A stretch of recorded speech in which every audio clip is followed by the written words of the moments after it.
اعوذ باللہ من الشیطان الرجیم بسم اللہ الرحمن الرحیم الحمد للہ رب العالمین الصلاۃ والسلام علی اشرف الانبیاء والمرسلین اما بعد فقد قال اللہ تعالی فی کتابہ المجید والفرقان الحمید وقولہ الحق بسم اللہ الرحمن الرحیم من قتل نفسا بغیر نفس او فساد فی الارض فکأنما قتل الناس جميعا ومن احیاها فکأنما احیا الناس جميعا صلوات۔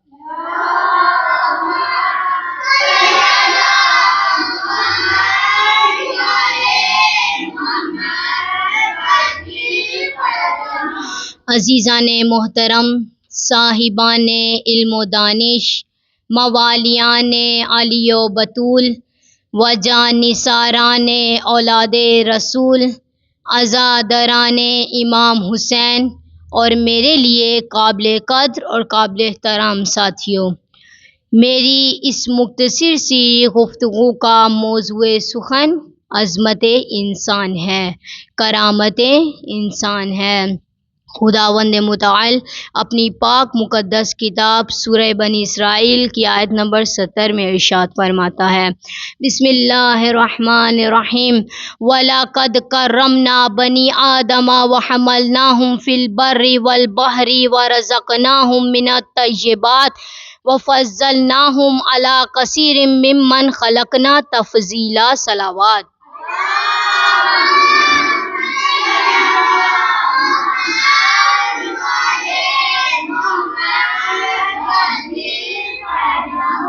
خداوند متعال اس آیت میں فرماتا ہے وَلَقَدْ كَرَّمْنَا بَنِي آدم، کہ ہم نے بنی آدم کو کرامت بخشی، یعنی ہم نے انسان کو عزت بخشی، ہم نے انسان کو عظمت بخشی، ہم نے انسان کو فضیلت بخشی۔ کیا فضیلت بخشی؟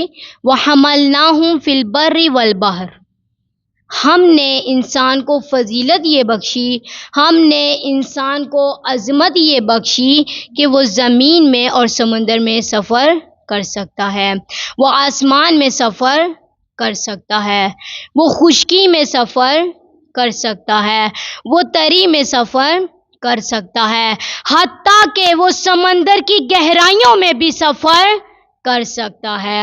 خداوند متعال اس آیت میں فرماتا ہے وَرَزَقْنَاهُمْ، خدا فرماتا ہے وَلَقَدْ كَرَّمْنَا بَنِي آدم، ہم نے بنی آدم کو کرامت بخشی، وَحَمَلْنَاهُمْ فِي الْبَرِّ وَالْبَحْرِ، ہم نے انسان کو عظمت یہ بخشی کہ وہ زمین میں اور آسمان میں سفر کر سکتا ہے، وَرَزَقْنَاهُمْ مِنَ الطَّيِّبَاتِ، اور ہم نے انسان کو پاکیزہ رزق عطا کیا، وَفَضَّلْنَاهُمْ عَلَى كَثِيرٍ مِّمَّنْ خَلَقْنَا تَفْضِيلًا، اور ہم نے تمام مخلوقات میں سے سب سے زیادہ انسان کو عظمت بخشی، ہم نے تمام مخلوقات میں سب سے زیادہ انسان کو فضیلت بخشی۔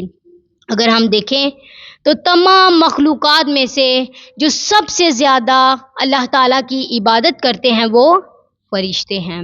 فرشتے اللہ تعالیٰ کی بہت زیادہ عبادت کرتے ہیں، وہ لمحہ بلمحہ اللہ کی عبادت میں گزار دیتے ہیں، کوئی رکوع میں ہے، کوئی تشہد میں ہے، کوئی سجدے میں ہے، کوئی قنوت میں ہے، کوئی حالت قیام میں ہے، سب اللہ تعالیٰ کی عبادت کر رہے ہیں، اور فرشتے ذرا بھی اللہ تعالیٰ کی نافرمانی نہیں کرتے۔ لیکن اس آیت میں خداوند متعال فرما رہا ہے وَلَقَدْ كَرَّمْنَا بَنِي آدم، ہم نے بنی آدم کو کرامت بخشی، ہم نے انسان کو عزت بخشی۔ تو میرا آج کا ٹاپک یہ ہے کہ اگرچہ اللہ تعالیٰ کی سب سے زیادہ عبادت فرشتے کرتے ہیں، لیکن خدا نے فرمایا کہ ہم نے انسان کو عظمت بخشی، ہم نے انسان کو کرامت بخشی۔ پھر فرمایا وَرَزَقْنَاهُمْ، ہم نے انسان کو رزق عطا کیا، ہم نے انسان کو رزق دیا ہے۔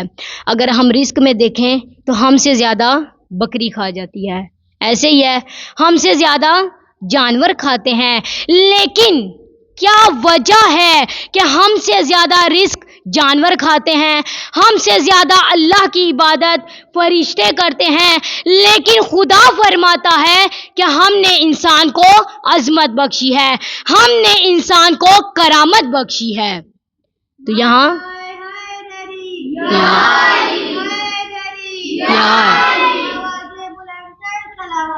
اللہم صلی علی محمد وعلی محمد۔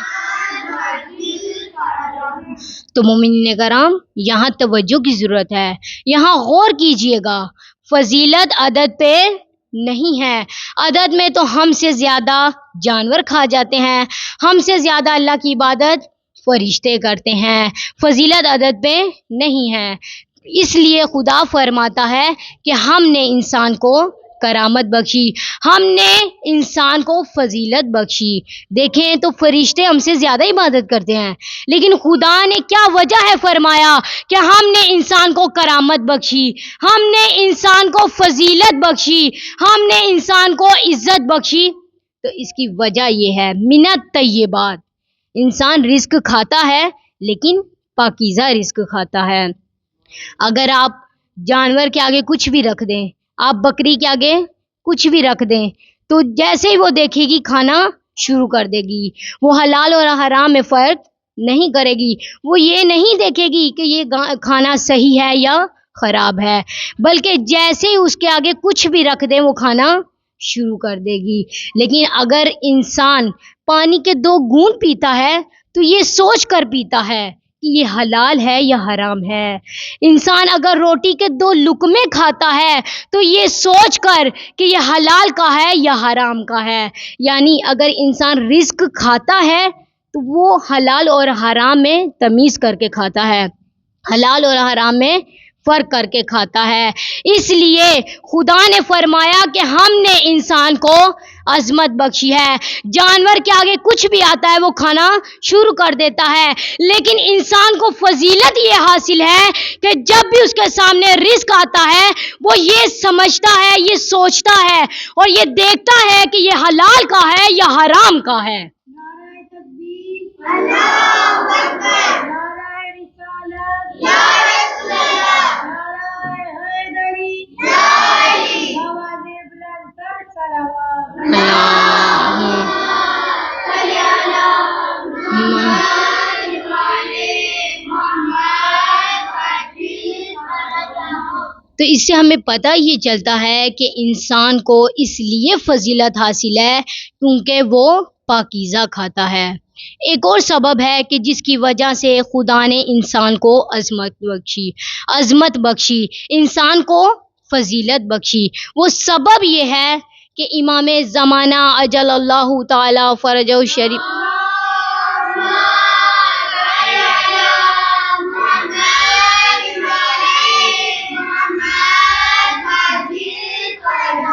امام زمانہ فرماتے ہیں اللہم ارزقنا توفیق الطاعہ۔ امام زمانہ فرماتے ہیں اے میرے پروردگار ہمیں اپنی اطاعت کا رزق عطا فرما۔ جانور چارہ کھاتا ہے، بکری چارہ کھاتی ہے، مرغی دانہ کھاتی ہے، تمام جانور چارہ کھاتا ہے، چارہ کھاتے ہیں، مرغی دانہ کھاتی ہے، لیکن انسان کو فضیلت یہ حاصل ہے کہ سب سے پہلے تو وہ پاکیزہ رزق کھاتا ہے، اور دوسرا رزق جو خدا نے انسان کو عطا کیا وہ اپنی اطاعت کا رزق ہے، یعنی انسان کو خدا کی اطاعت کا رزق عطا کیا۔ اس لیے تو امام زمانہ دعا کرتے ہیں اللہم ارزقنا توفیق الطاعہ، اے میرے پروردگار ہمیں اپنی بندگی کا رزق عطا فرما، ہمیں اپنی اطاعت کا رزق عطا فرما۔ اللہم صلی علی محمد وعلی۔ دیکھیے گا، توجہ کیجئے گا، یہاں پر ہمیں تو یہ سمجھ آ گئی کہ انسان کو جانوروں پر فضیلت کیوں حاصل ہے۔ سب سے پہلے تو وہ پاکیزہ کھاتا ہے، دوسری وجہ کہ اسے اللہ تعالیٰ کی اطاعت کا رزق ملا ہے۔ اب سوال یہ ہے کہ انسان کو فرشتوں پر کیوں فضیلت حاصل ہے، انسان کو خدا نے کیوں اتنی عظمت بخشی؟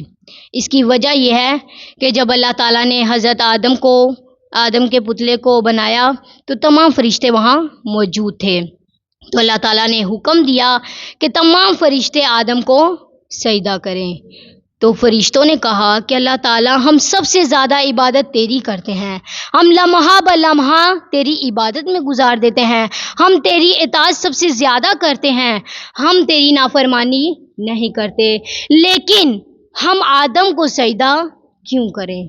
تو اللہ تعالیٰ نے فرمایا کہ بے شک تو میری عبادت کرتا ہے، لیکن عبادتیں اپنی جگہ ہیں، آدم کو سجدہ تم اس لیے کرو کیونکہ وہ علمہ آدم الاسماء کلہا، ہم نے آدم کو علم عطا کیا، ہم نے بنی آدم کو علم عطا کیا، ہم نے انسان کو علم عطا کیا، اس لیے خداوند متعال نے انسان کو عظمت بخشی ہے۔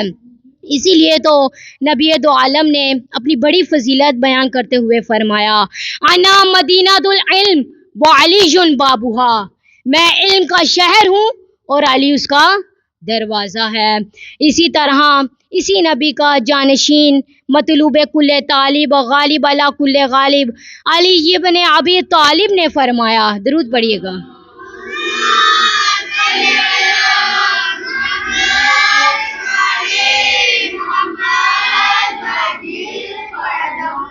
امیر المومنین نے فرمایا، رضینا قسمت الجبار، اے میرے پروردگار ہم تیری تقسیم پر راضی ہیں، ہم تیرے فیصلے پر راضی ہیں، ہم تیرے حکم پر راضی ہیں۔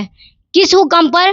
فینا لنا علم، کہ تو نے ہمیں علم عطا کیا، تو نے ہمیں علم دیا ہے، والجہالی مال، اور جاہلوں کو مال عطا کیا ہے۔ یہاں مولا علی علیہ السلام فرماتے ہیں کہ اے میرے پروردگار ہم تیری تقسیم پر راضی ہیں کہ تو نے ہمیں علم عطا کیا اور جاہلوں کو مال عطا کیا۔ کیوں؟ اس کی وجہ کیا ہے؟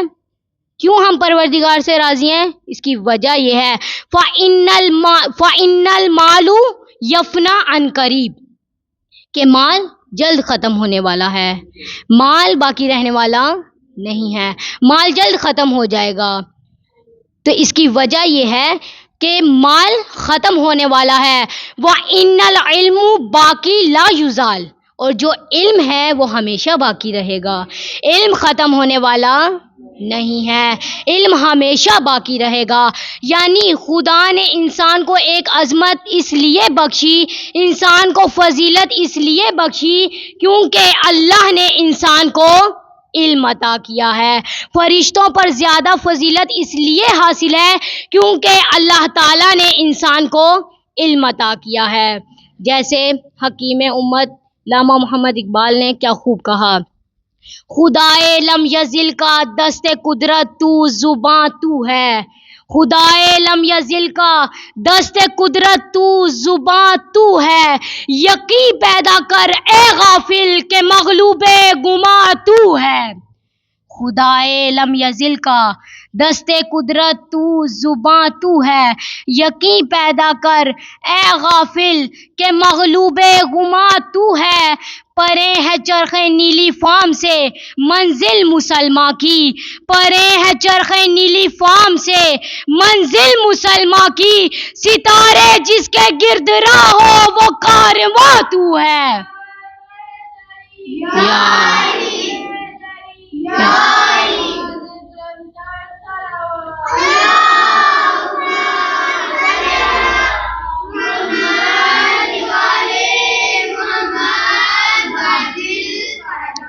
خدائے لم یزل کا دست قدرت تو زباں تو ہے، یقین پیدا کر اے غافل کہ مغلوب غماں تو ہے، پرے ہے چرخ نیلی فام سے منزل مسلمہ کی، ستارے جس کے گرد راہ ہو وہ کارواں تو ہے۔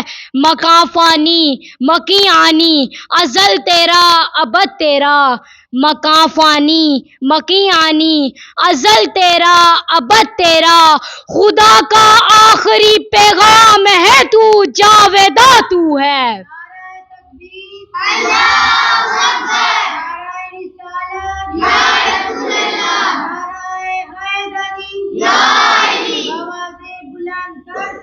تو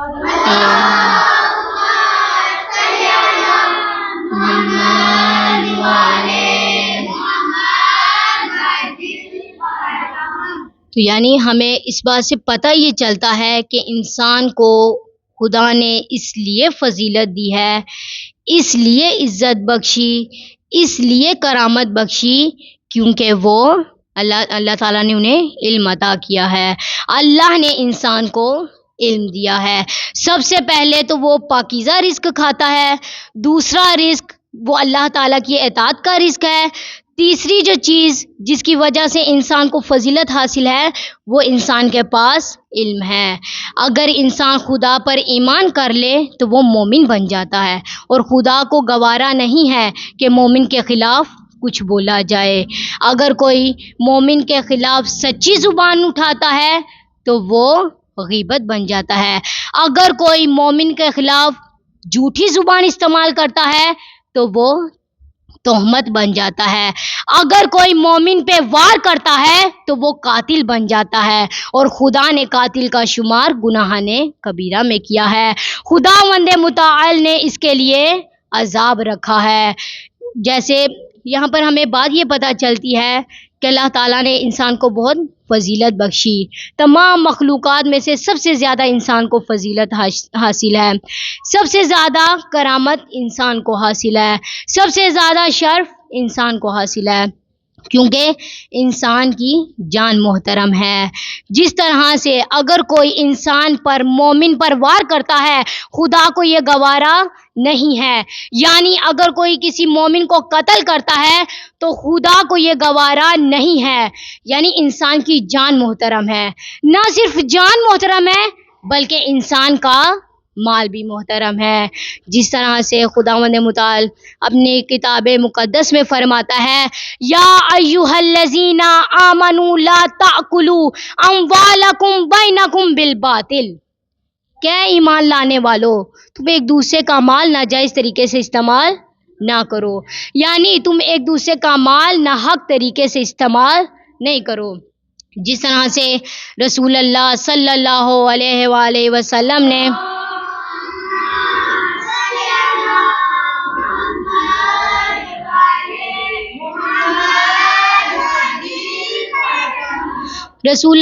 اپنے آخری حج میں فرمایا کہ اے لوگو، مسلمان کا خون بہانا حلال نہیں ہے اور نہ ہی مال جائز ہے، تم اپنے اوپر ظلم نہ کرنا اور میرے بعد کفر کی طرف نہ پلٹنا۔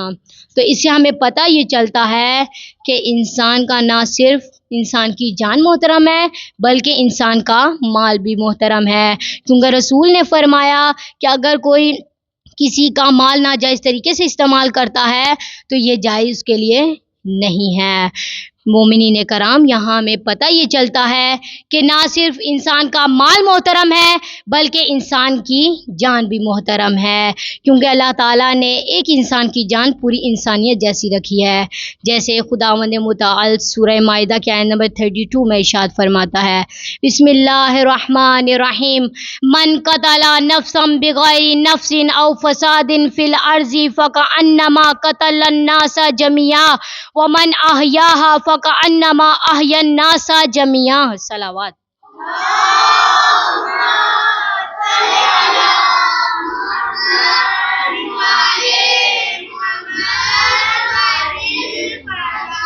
خداوند متعال اس آیت میں فرماتا ہے، من قتل نفسا بغیر نفس او فساد، اگر کوئی کسی کو قتل کرے بغیر اس کے کہ اس نے کسی کا قتل کیا ہو، اگر کوئی قتل کرے گا فَكَأَنَّمَا قَتَلَ النَّاسَ جَمِيعًا، تو وہ ایسے ہے کہ جیسے اس نے تمام انسانیت کو قتل کیا ہو، یعنی اگر کوئی ایک انسان کو قتل کرے گا تو وہ ایسے ہے جیسے اس نے تمام انسانیت کو قتل کیا ہو۔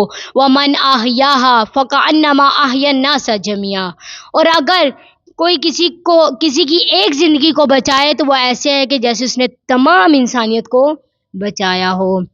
تو اس آیت سے ہمیں پتہ یہ چلتا ہے کہ اگر کوئی ایک انسان کو قتل کرے تو وہ ایسے ہے کہ جیسے اس نے تمام انسانیت کو قتل کیا ہو، کیونکہ ایک انسان کی حیثیت تمام انسانیت جیسی ہے۔ یہاں پر میں آپ کو ایک بات بتانا چاہوں گی کہ حدیث میں امام جعفر صادق علیہ السلام فرماتے ہیں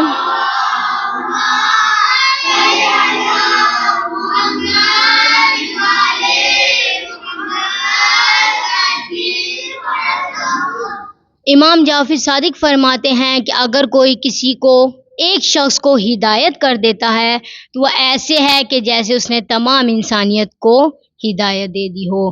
مثال کے طور پر اگر کوئی کسی کو دین کی طرف رغبت دلاتا ہے، دین سے آشنائی کرتا ہے، دین سے آشنا کرتا ہے، دین کی طرف متوجہ کرتا ہے، دین کی دعوت دیتا ہے، اب کیونکہ یہ ایک انسان کو دعوت دے رہا ہے، ایک انسان کو ہدایت کر رہا ہے، تو وہ ایسے ہے کہ جیسے اس نے تمام انسانیت کو ہدایت دے دی ہو۔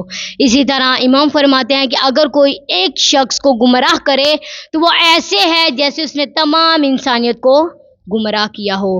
مثال کے طور پر اگر کوئی بچی حجاب کرتی ہے تو آپ اس کو کہیں کہ حجاب نہ کرو، بازار جاؤ حجاب کیوں پہن کے جانا ہے، آپ نے حجاب نہ پہن کے جاؤ، بہت گرمی ہے، حجاب سے آپ کو سب مذاق کریں گے، آپ حجاب کر کے جاؤ گی سارے آپ کا مذاق اڑائیں گے۔ اسی طرح اگر کوئی دین کی طرف آتا ہے تو آپ اسے باتیں کرتے ہو کہ دین پڑھنا آسان نہیں ہے، دین کی طرف نہ آؤ، دنیا میں عیش ہے، دنیا میں عیش کرو، دین میں بہت مشکلات ہیں، تو آپ ایک شخص کو گمراہ کر رہے ہو تو وہ ایسے ہے جیسے آپ نے تمام انسانیت کو گمراہ کر دیا ہو۔ تو اس بات سے اس حدیث سے ہمیں پتہ یہ چلتا ہے کہ اگر کوئی ایک شخص کو ہدایت دے تو وہ ایسے ہے جیسے اس نے تمام انسانیت کو ہدایت دے دی ہو، تو اس عمل کا خدا نے اجر بھی رکھا ہے۔ لیکن اگر کوئی ایک شخص کو گمراہ کرے تو وہ ایسے ہے کہ جیسے اس نے تمام انسانیت کو گمراہ کیا ہو۔ بالکل اسی طرح اگر کوئی ایک شخص کو قتل کرتا ہے، ایک مسلمان کو قتل کرے، ایک مومن کو قتل کرے تو وہ ایسے ہے جیسے اس نے تمام انسانیت کو قتل کر دیا ہو، تمام انسانیت کا قتل کیا ہو، اور خداوند متعال نے اس کے لیے مخصوص عذاب رکھا ہے، اس کے لیے عذاب کا وعدہ کیا ہے۔ جیسے خدا قرآن میں فرماتا ہے وَمَن يَقْتُلْ مُؤْمِنًا مُتَعَمِّدًا فَجَزَاؤُهُ جَهَنَّمُ خَالِدًا فِيهَا وَغَضِبَ اللَّهُ عَلَيْهِ وَلَعَنَهُ وَأَعَدَّ لَهُ عَذَابًا عَظِيمًا۔ صلوات۔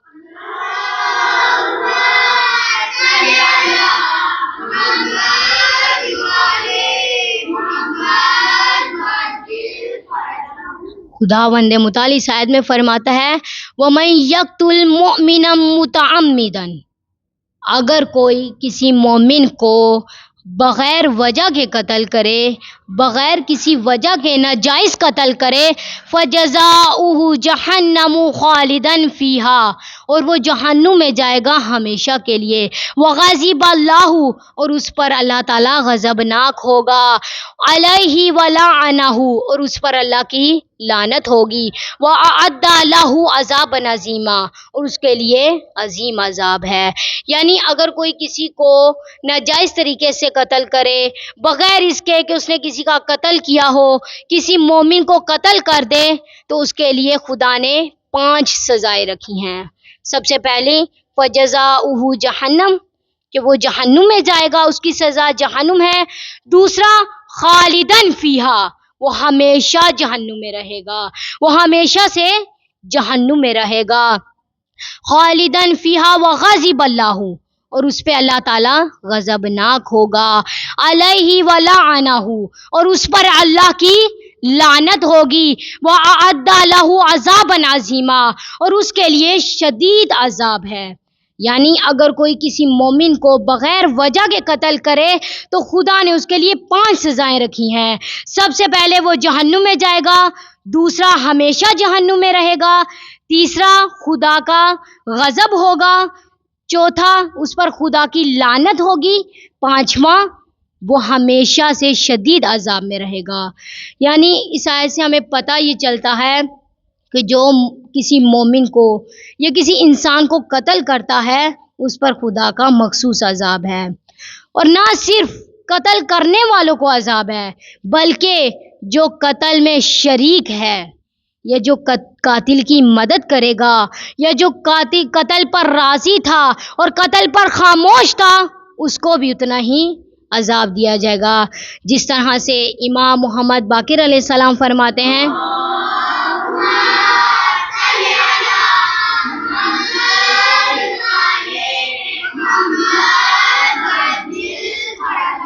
امام محمد باقر فرماتے ہیں کہ اگر کوئی شخص کسی قاتل کی مدد کرے گا تو وہ بھی عذاب کا مستحق ہوگا، وہ چاہے مدد ایک ہی لفظ کی کیوں نہ ہو.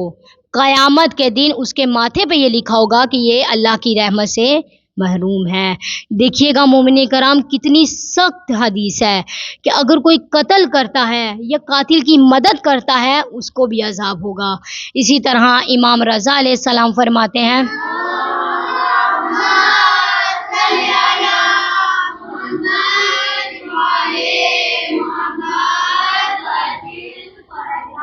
امام رضا علیہ السلام فرماتے ہیں کہ اگر کوئی شخص مشرقی حصے میں قتل کرے اور مغربی حصے میں رہنے والا اس قتل پر راضی ہو تو خدا کے نزدیک وہ بھی اس قتل میں شریک ہے، اس کو بھی عذاب ہوگا. تو جس طرح سے ہم زیارت عاشورہ میں پڑھتے ہیں کہ لعنت ہو اس پر کہ جس نے قتل کیا، لعنت ہو اس پر کہ جس نے ظلم کیا، لعنت ہو اس پر کہ جس نے قتل کرتے ہوئے دیکھا لیکن خاموش ہوا. جیسے ہم زیارت عاشورہ میں پڑھتے ہیں، سب مل کے پڑھیے گا کہ فَلَعْنَ اللَّهُ أُمَّةً قَتَلَتْكَ وَلَعْنَ اللَّهُ أُمَّةً ظَلَمَتْكَ وَلَعْنَ اللَّهُ أُمَّةً سَمِعَتْ بِذَلِكَ فَرْضِيَتْ بِهِ. زیارت عاشورہ میں ہم پڑھتے ہیں فَلَعْنَ اللَّهُ أُمَّةً قَتَلَتْكَ کہ لعنت ہو اس گروہ پر کہ جس نے آپ کو قتل کیا، وَلَعْنَ اللَّهُ أُمَّةً ظَلَمَتْكَ لعنت ہو اس گروہ پر جس نے آپ پر ظلم کیا، وَلَعْنَ اللَّهُ أُمَّةً سَمِعَتْ بِذَلِكَ فَرْضِيَتْ بِهِ لعنت ہو اس پر جس نے آپ کو قتل ہوتے دیکھا لیکن خاموش رہا. یہ تین طبقے ایسے ہیں کہ جن پر خدا کی لعنت ہے. سب سے پہلے جو قتل کرتا ہے اس پر خدا کی لعنت ہے. دوسرا جو ظلم کرتا ہے اس پہ بھی خدا کی لعنت ہے. تیسرا جو قتل ہوتے دیکھتا ہے لیکن وہ خاموش رہتا ہے، اس پہ راضی رہتا ہے، اس پر بھی خدا کی لعنت ہے. تو اس سے ہمیں پتہ یہ چلتا ہے کہ اگر کوئی قتل کرتا ہے اس پر خدا کی لعنت ہے اور مخصوص عذاب ہے. اگر کوئی قتل میں شریک ہوتا ہے اس پر اللہ کی لعنت ہے اور اس پر خدا کا عذاب ہے.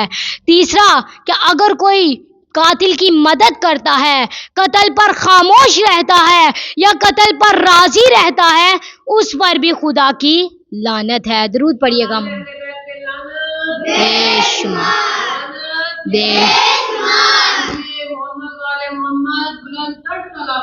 اللہ صلی علی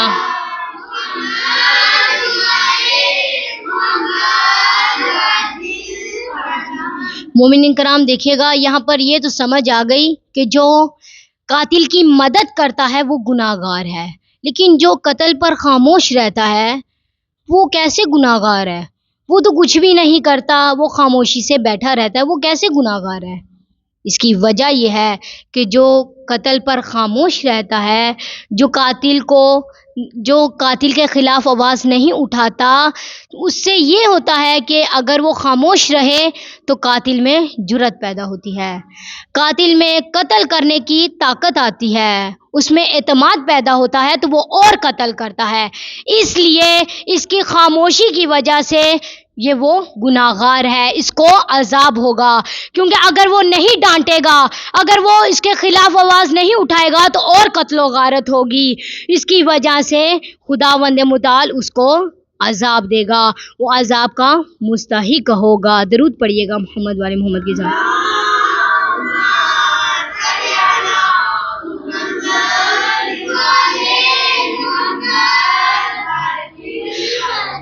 جیسے کسی شاعر نے کیا خوب کہا، ہم بات کریں دلیلوں سے تو رد ہوتی ہے، ہم بات کریں دلیلوں سے تو رد ہوتی ہے، ان کے ہونٹوں کی خاموشی بھی سند ہوتی ہے.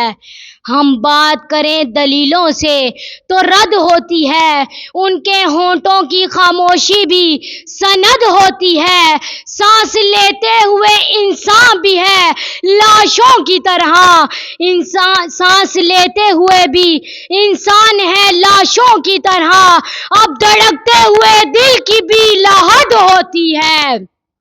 ہم بات کریں دلیلوں سے تو رد ہوتی ہے، ان کے ہونٹوں کی خاموشی بھی سند ہوتی ہے، سانس لیتے ہوئے بھی انسان ہے لاشوں کی طرح، اب دھڑکتے ہوئے دل کی بھی لہد ہوتی ہے۔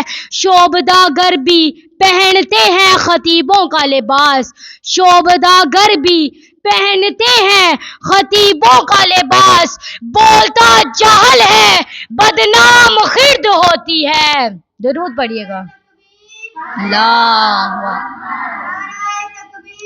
اللہ یا رسول اللہ یا اللہم صلی علی محمد۔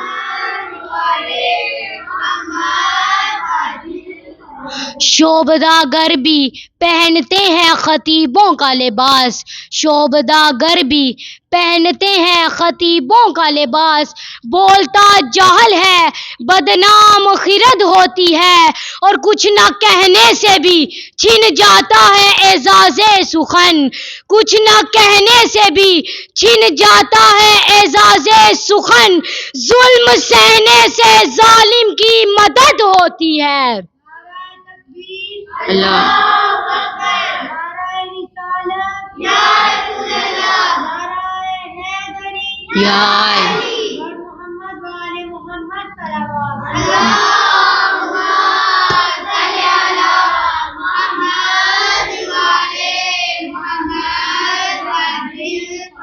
تو مومن کرام، یہاں میں بات یہ سمجھ آتی ہے کہ اگر کوئی قتل کرتا ہے تو خدا اسے عذاب دے گا، جو قتل میں خاموش ہوتا ہے اس پر بھی خدا کا عذاب ہے، اور جو قتل میں شریک ہوتا ہے اس پر بھی خدا کا عذاب ہے، اور جو قتل میں راضی ہوتا ہے اس پر بھی خدا کا عذاب ہے۔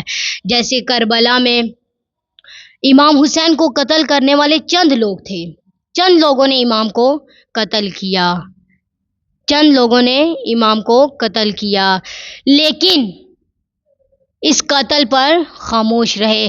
ہم زیارت عاشوراء میں کیوں پڑھتے ہیں کہ لعنت ہو بنو امیہ کی آل پر، لیکن دیکھیں تو قتل تو چند لوگوں نے امام حسین کا کیا، لیکن ہم پوری بنو امیہ پر لعنت بھیجتے ہیں۔ اس کی کیا وجہ ہے؟ اس کی وجہ خداوند متعال سورہ شمس میں بیان کرتا ہے۔ درود پڑھیے گا محمد والے محمد کی ذات۔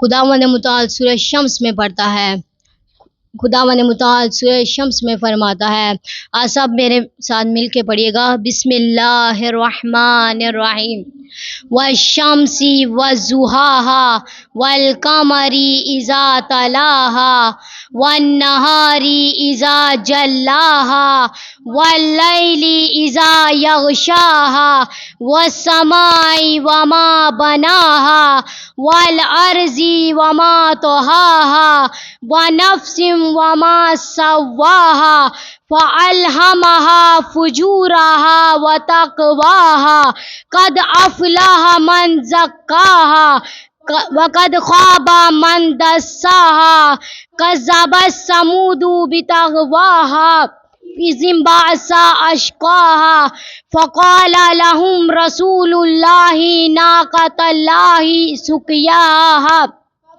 ذوت ثمود بطغواها۔ درود پڑھیے گا محمد والے محمد کی ذات پر۔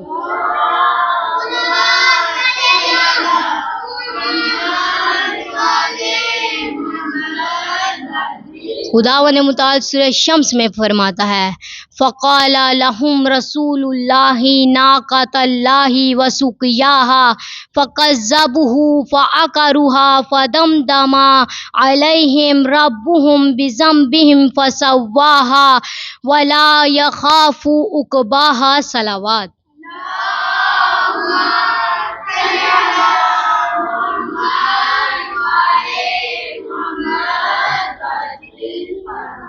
خداوند متعالی شاید میں فرماتا ہے کذب سمود بتغواہا کہ قوم سمود نے اللہ تعالیٰ کی بہت زیادہ نافرمانی کی ہے، بہت نافرمانیاں کی ہیں. اذم باسا اشقاہا، تو قوم سمود میں سے ایک شخص اٹھا، ایک شقی اٹھا. فقال لہم رسول اللہ ناقۃ اللہ وسقیاہا، تو رسول اللہ نے فرمایا کہ یہ ناقۃ اللہ ہے، یہ اللہ کی اونٹنی ہے، اس کی حفاظت کرنا اور اسے پانی پلاتے رہنا. فکذبوہ، تو پس اس شقی نے رسول اللہ کو جھٹلا دیا. فعقروہا، اور اونٹنی کو مار دیا، ناقۃ اللہ کو مار دیا. فدمدم علیہم ربہم فدمدم علیہم ربہ بذنب فسواہا، تو اللہ تعالیٰ نے پوری قوم سمود پر عذاب بھیج دیا، پوری قوم سمود پر اللہ تعالیٰ نے عذاب نازل کر دیا. اس کی کیا وجہ ہے؟ اللہ کی اونٹنی کو تو ایک شخص نے قتل کیا تھا، ایک شخص نے مارا تھا، ناقۃ اللہ کو ایک شخص نے مارا تھا، لیکن کیا وجہ ہے کہ اللہ تعالیٰ نے پوری قوم سمود پر عذاب نازل کر دیا؟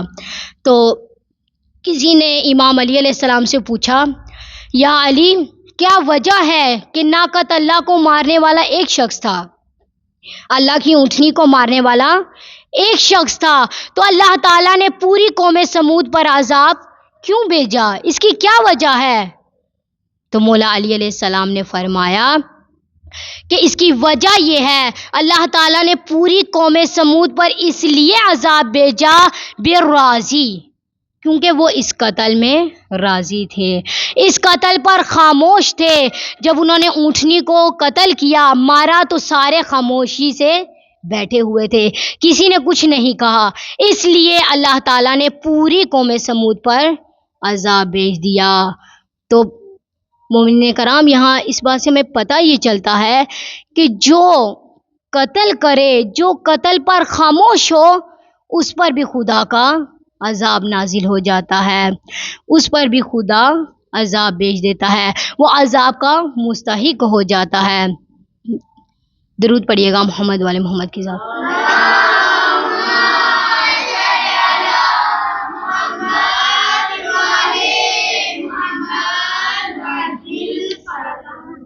آج اگر ہم دیکھیں تو فلسطین پر بہت زیادہ ظلم ہو رہا ہے، ہم خاموش ہیں، بہت ظلم ہو رہا ہے. کوئی بھی اسرائیل کے خلاف آواز نہیں اٹھا رہا، کوئی بھی فلسطین کی حمایت نہیں کر رہا، کوئی بھی آج نہیں بول رہا، بلکہ سارے خاموشی سے بیٹھے ہوئے ہیں. اگر آپ ریسرچ کر کے دیکھیں تو 40,000 سے زیادہ بچے ہیں، جوان ہیں، خواتین ہیں کہ جو شہید ہو گئیں، سب مارے گئے، سب کو قتل کر دیا گیا. 16,000 سے زیادہ بچے شہید کر دیے گئے، 70,000 سے زیادہ خواتین شہید کر دی گئیں. تو یعنی 40,000 سے زیادہ انسان مارے گئے ہیں، لیکن آج کوئی بھی آواز نہیں اٹھا رہا، سارے خاموشی سے بیٹھے ہوئے ہیں. لیکن آج ہمیں خاموشی سے بیٹھنا نہیں چاہیے. یہ فلسطین کی جنگ کربلا کی جنگ ہے. جو لوگ کہتے ہیں کہ ہم کربلا میں ہوتے تو ہم امام کا ساتھ دیتے، تو آج فلسطین کی جنگ بھی کربلا کی جنگ ہے، لیکن آج سارے کوفی بن کر بیٹھے ہوئے ہیں، کوئی بھی فلسطین کی حمایت میں آواز نہیں اٹھا رہا، سارے خاموشی سے گھروں میں بیٹھے ہوئے ہیں، کسی کو پرواہ ہی نہیں. اتنی قتل و غارت ہو رہی ہے، لیکن کوئی بھی اسرائیل کے خلاف آواز نہیں اٹھا رہا. تو مومنین کرام، اگر ہم قتل میں شریک ہوں، خاموش ہوں، تو ہم قتل میں شریک ہو سکتے ہیں. اگرچہ ہم قتل نہ کریں، قاتل کی مدد نہ کریں، لیکن اگر ہم خاموش رہیں گے تو ہم بھی قتل میں شامل ہو جائیں گے. جس طرح سے مولا علی علیہ السلام مولا علی علیہ السلام نے جب جنگ جمل فتح کی تو سب لوگ بہت خوشیاں منا رہے تھے. سب اصحاب بہت خوش تھے. مولا علی بہت خوش تھے. تو ان سب اصحاب میں سے ایک شخص آیا. اس نے آ کر کہا یا علی، اگر یہ سارا منظر، یہ خوشیاں، یہ جو ہم نے فتح حاصل کی ہے، اگر میرا بھائی دیکھتا تو وہ بھی بہت خوش ہوتا، کیونکہ وہ اس جنگ میں آنا چاہتا تھا، وہ فتح حاصل کرنا چاہتا تھا. اگر وہ ہوتا تو وہ بہت خوش ہوتا، لیکن کسی مجبوری کے تحت وہ نہیں آ سکا. تو مولا علی علیہ السلام نے فرمایا احوا اخی کمانا، کیا تمہارا بھائی ہمیں دوست رکھتا ہے؟ کیا وہ ہمیں دوست رکھتا ہے؟ کیا وہ اس جنگ میں شامل ہونا چاہتا تھا؟ کیا وہ ہمارے ساتھ تھا؟ کیا وہ بھی جنگ جیتنا چاہتا تھا؟ تو اس شخص نے کہا نعم جی مولا علی علیہ السلام، میرا بھائی آنا چاہتا تھا، میرا بھائی آپ کو دوست رکھتا ہے، میرا بھائی فتح حاصل کرنا چاہتا تھا، لیکن کسی مجبوری کے تحت وہ نہیں آ سکا. تو مولا علی علیہ السلام نے فرمایا کہ بے شک وہ ہمارے ساتھ ہی ہے، بے شک وہ ہمارے ساتھ جنگ میں شامل ہے، بے شک اس نے بھی ہمارے ساتھ فتح حاصل کر لی ہے. تو مومنین کرام، ہمیں اس بات سے پتہ یہ چلتا ہے کہ اگر ہم نیکی نہیں کر سکتے، لیکن ہم اگر نیکی پر راضی ہوں گے تو ہمارا بھی شمار اس نیکی میں ہو جائے گا، ہمیں بھی اتنا اجر ملے گا.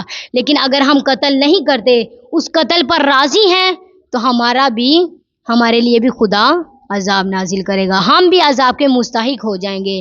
کیونکہ رسول اللہ صلی اللہ علیہ وآلہ وسلم فرماتے ہیں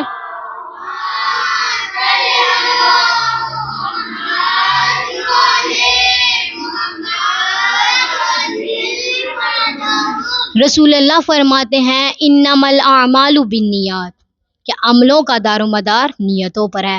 یعنی اگر آپ کی نیت اچھی ہوگی تو آپ کا عمل بھی اچھا ہوگا. اگر آپ نیت پہلے کر لیں گے، عمل بعد میں ہے، نیت کا آپ کو اجر و ثواب مل جائے گا. اس طرح اگر آپ کی نیت ہوگی، اگر آپ کی نیکی کی طرف نیت ہوگی، اگر کہیں اچھائی ہو رہی ہے، آپ خوش ہوں گے تو آپ کا بھی شمار نیکی میں کیا جائے گا.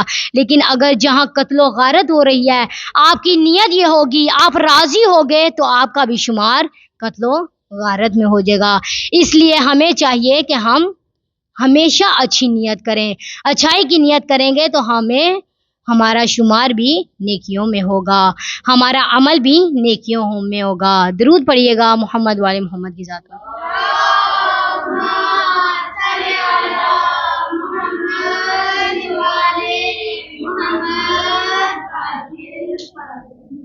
بس مومنین کرام، میں نے آپ کی زحمتوں کو تمام کیا، آپ کی زحمتوں کو تمام کیا. عزت بھی بڑی تھی تو مصیبت بھی بڑی تھی. عشر عاشور جب حضرت عباس کے بازو کٹ چکے، جب اونو محمد کے گلے کٹ چکے، جب ننھے علی اصغر کے گلے میں تیر لگ چکا، جب قاسم کا لاشا گھوڑوں کی ٹاپوں سے پامال ہو چکا، جب اونو محمد کو قتل کر دیا گیا، اونو محمد پر ظلم کیا گیا، میں ہاتھوں کو جوڑ کر عرض کروں گی جب فاطمہ زہرا کے لال کی خشک رگوں پہ خنجر چل چکا، جب خنجر چل چکا، جب شہیدوں کا امتحان ختم ہو چکا، تو 11 محرم آ گئی. 11 محرم سے جناب زینب کا امتحان شروع ہو گیا. ارباب عزا، جب جناب زینب نے اپنے بھائی کے لاشے کو دیکھا، بھائی کے لاشے کو بے غور و کفن دیکھا، بھائی کا وہ لاشا دیکھا جو کوئی بھی بہن نہیں دیکھ سکتی. ارباب عزا، اللہ تعالیٰ آپ کے بھائیوں کو سلامت رکھے. لیکن جو منظر جناب زینب نے دیکھا، اپنے بھائی کو بے غور و کفن دیکھا، اپنے بھائی کے بدن کو خون میں لپٹے دیکھا، اپنے بھائی کے بدن کو خون میں ڈوبے دیکھا، بھائی کا سر جسم سے جدا دیکھا، کبھی کوفے کا بازار دیکھا، کبھی شام کا بازار دیکھا، کبھی شرابیوں کا مجمع دیکھا.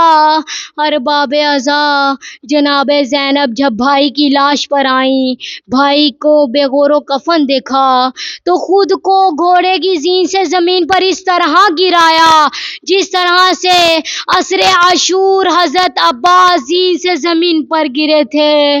ارباب عذاب کے ذہن میں یہ سوال ہوگا، آپ کے ذہن میں یہ سوال ہوگا کہ حضرت عباس کے تو بازو نہیں تھے، جناب زینب کے بازو تھے۔ ہاں عزادارو، جناب زینب کے بازو تھے لیکن ہاتھ پسے گردن بندھے ہوئے تھے، اس لیے جب بھائی کی لاش پر پہنچی تو خود کو ایسے زین سے زمین پر گرایا جس طرح سے حضرت عباس زین سے زمین پر آئے تھے۔ ارباب عزاد جب جناب زینب بھائی کی لاش پر پہنچتی ہیں تو فرمانے لگتی ہیں، انت اخی الحسین، کیا تو میرا بھائی حسین ہے؟ کیا تو وہی حسین ہے جسے ماں نے چکیاں پیس کر پالا تھا؟ کیا تو وہی حسین ہے جس کے لیے نانا سواری بنا کرتے تھے؟ کیا تو وہی حسین ہے جس کے لیے جنت سے لباس آیا کرتا تھا؟ کیا تو وہی حسین ہے جس کے لیے جبرائیل جھولا جھلایا کرتے تھے؟ کیا تو وہی حسین ہے؟ ارباب آزاد تاریخ کہتی ہے جب جناب زینب بھائی کی لاش پر پہنچی، بھائی کے بدن کے اعضاء کو صحیح و سالم نہ دیکھا تو بھائی کے کٹے رگوں پر بوسہ دیا اور ایک نوحہ پڑھا، تنادی سیدہ زینب بصوت حزین وقلب کئیب۔ جناب زینب نے ایک نوحہ پڑھا بصوت حزین، کپ کپاتی ہوئی آواز سے، وقلب کئیب، اور ٹوٹے ہوئے دل سے۔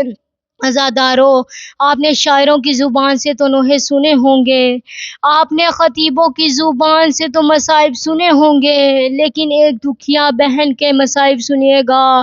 ایک مرتبہ رخ کیا مدینے کی طرف، نانا کے روزے کی طرف، اور ایک نوحہ پڑھا، وا محمدا صلی علیک ملائکۃ السماء ھذا حسین بالعریٰ مرمل بالدماء مقطع الاعضاء وبناتک صبایا۔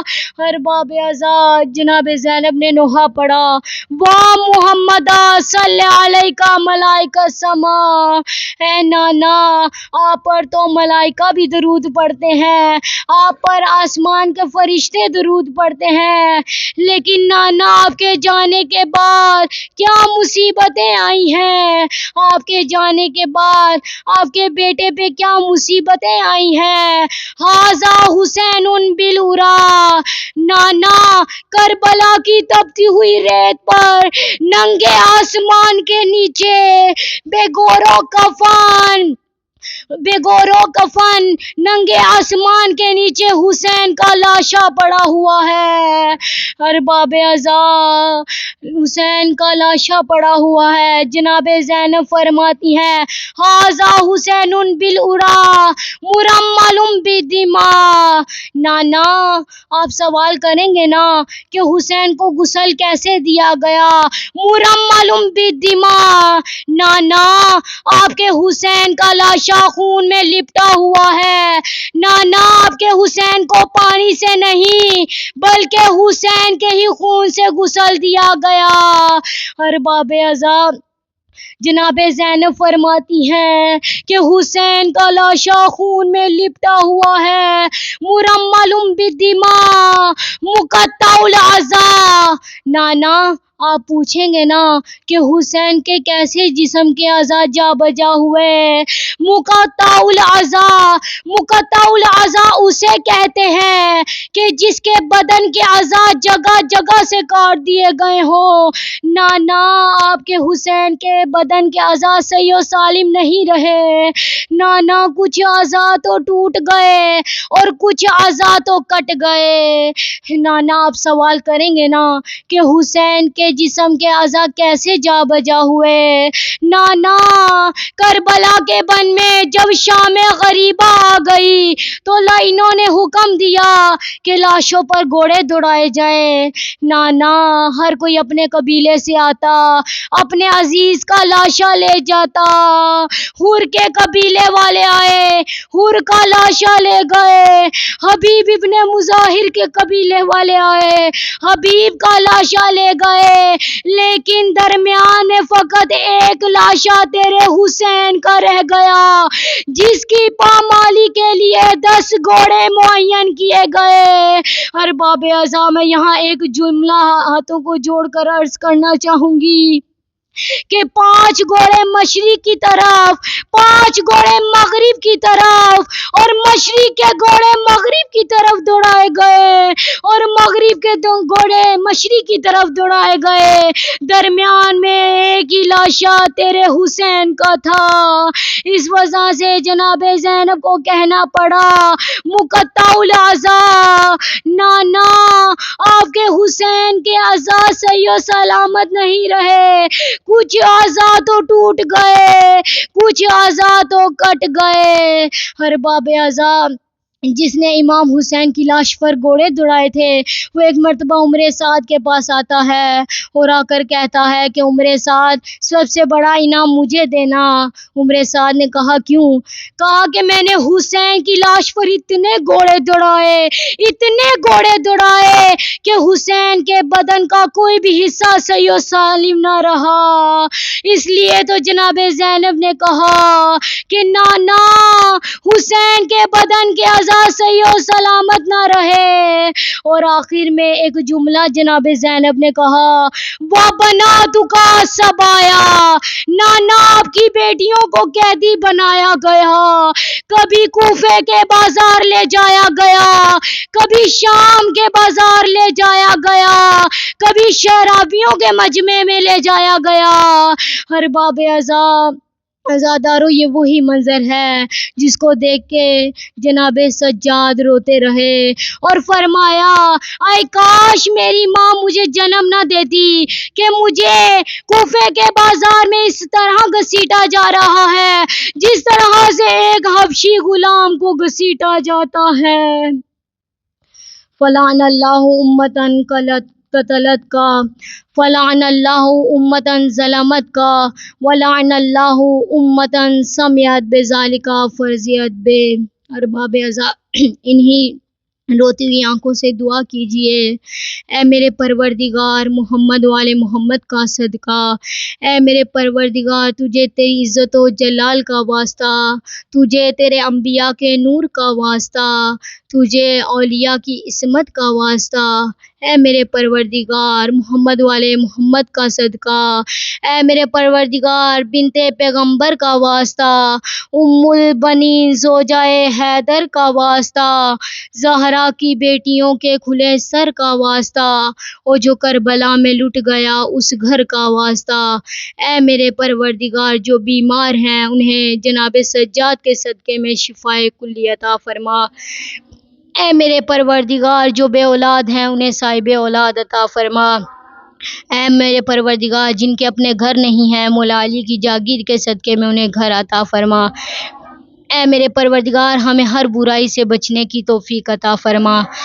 اے میرے پروردگار، ہمیں نیک کام کرنے کی توفیق عطا فرما، اے میرے پروردگار، ہمیں دوسروں کے ساتھ نیکی کرنے کی توفیق عطا فرما، اے میرے پروردگار، امام عصر کے ظہور میں تعجیل فرما، اے میرے پروردگار، ہمارے استاد سید شہباز حیدر نقوی کو طول عمر عطا فرما، اے میرے پروردگار، امام عصر کا ظہور فرما۔ اللہم صلی